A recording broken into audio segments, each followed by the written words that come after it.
Hi everyone, I am Anju and today's my topic is concept of habitat and ecological niche comparative analysis across ecosystem. So habitat क्या होता है? What is habitat? Where an organism live, यानी कि ये वो जगह होती है जहाँ कोई भी organism रहता है, यानी कि forest, ocean, tree, desert etcetera. इसमें क्या होता है, जैसे लायन होता है, लायन का हैबिटेट क्या हो गया? फॉरेस्ट। फिश होती है, फिश का हैबिटेट क्या हो गया? ओशियन। सो यानी कि एक एरिया और अ प्लेस। और हम नीच देखें, नीच क्या होता है? ये हैबिटेट का पार्ट होता है और स्मॉल होता है एज़ कम्पेयर टू हैबिटेट। और इसमें हम हैबिटेट में क्या देखते हैं कि ऑर्गेनिज्म कहाँ रहता है, यानी कि वेयर। और नीच में हम देखते हैं कि हाउ एन ऑर्गेनिज्म लिव, यानी कि वो कैसे रहता है, उसका फंक्शनल रोल क्या है हैबिटेट के अंदर, वो कैसे सर्वाइव करता है, कैसे खाता है, कैसे रिप्रोडक्शन करता है, कैसे अदर एनिमल के साथ इंटरेक्ट करता है। इसका एग्जाम्पल हो गया जैसे लायन है, लायन का हैबिटेट तो हो गया फॉरेस्ट, लेकिन उस फॉरेस्ट में उसका रोल क्या है, फंक्शनल रोल क्या है कि वो शिकार करता है और फूड चेन को बैलेंस करता है। यानी कि अगर हम सिंपल वर्ड्स में देखें, हैबिटेट क्या होता है? एक घर है। अगर नीच देखें तो नीच बताता है कि उस घर में कैसे रहते हैं और क्या काम करते हैं, यानी कि फंक्शनल रोल क्या है उस ऑर्गेनिज्म का। अगर हम टाइप्स देखें, टाइप्स ऑफ नीच दो टाइप्स का होता है, फंडामेंटल नीच और रियलाइज नीच। फंडामेंटल में क्या होता है, जो ऑर्गेनिज्म होता है वो फ्रीली रहता है विदाउट एनी इंटरफेरेंस, कंपटीशन और डिस्टर्बेंस, और ये लार्ज होता है। और ये थ्योरेटिकल नीच होता है। थ्योरेटिकल नीच में यानी कि ये रियल लाइफ में एग्जिस्ट नहीं करता, अगर करता भी है काफ़ी शॉर्ट टर्म के लिए करता है।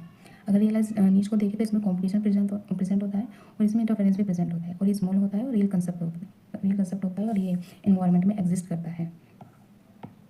अगर इसमें हम देखें कि केस वन में क्या है, एक कोई रोग है तो उसके ऊपर अपर एरिया में रहती है स्पीसीज़ ए और लोअर एरिया में स्पीसीज़ बी रहती है।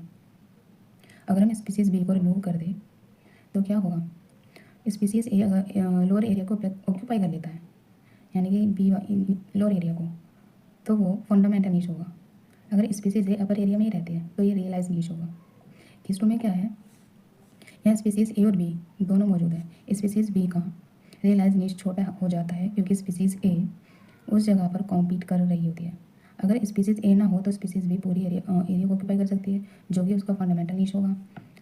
तो अब हम हैबिटेट को देखें, हैबिटेट को यानी कि वेयर एन ऑर्गेनिज्म लिव, यानी कि वो कहाँ रहता है, place. It is environment where organism live, it includes all parameters like biotic and biotic factors. यानी कि हैबिटेट एक जगह है जहाँ कोई ऑर्गेनिज्म रहता है, ये बायोटिक और एबायोटिक फैक्टर्स को इंक्लूड करता है। एग्जाम्पल हो गया फॉरेस्ट हो गया, ओशन होगा, डेजर्ट हो गया, ट्री हो गया। और नीच क्या होता है, हाउ ऑर्गेनिज्म लिव, यानी कि ऑर्गेनिज्म का जीने का तरीका, वो कैसे रहता है। नीच ये छोटा होता है और ये हैबिटेट का एक हिस्सा होता है। एग्जाम्पल हो गया फॉरेस्ट के एक हैबिटेट हो सकता है, लेकिन एक शिकारी भेड़िए के नीश अलग अलग क्यों, कि वो कैसे शिकार करता है, किस चीज़ से बचता है, ये उसका तरीका होता है। हैबिटेट यानी कि घर की तरह है जहाँ कोई रहता है।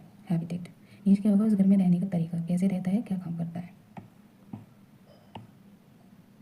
ये अभी हमने ऊपर डिस्कस किया था, दो टाइप्स का नीच होते हैं, फंडामेंटल और रियलाइज, इसकी थ्योरी है। अगर नीच ओवरलैप को देखें कि नीच ओवरलैप क्या होता है, नीच ओवरलैप क्या होता है, इसमें दो या दो से ज़्यादा स्पीसीज एक ही रिसोर्स या हैबिटेट का इस्तेमाल करते हैं। Niche overlap describe the sharing of niche by two और more species. It is the index of similarities between resource utilization of species.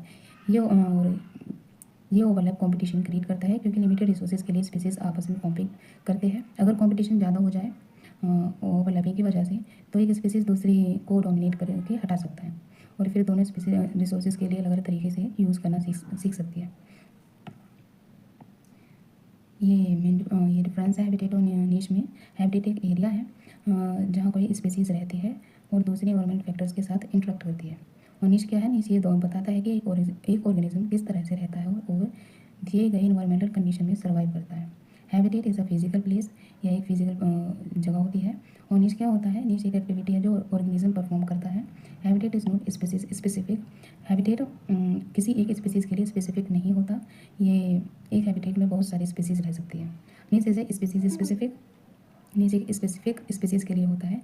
And habitat consist of numerous नीच। इसमें क्या होता है कि हैबिटेट कई डिफरेंट नीचेस को इंक्लूड करता है। और इसमें क्या होता है, नीच does not contains such components, यानी कि नीच हैबिटेट के जैसे अलग अलग कॉम्पोनेंट्स को शामिल नहीं करता है। इसके एग्जाम्पल हो गए desert, ocean, forest, river, mountains etcetera example of habitat.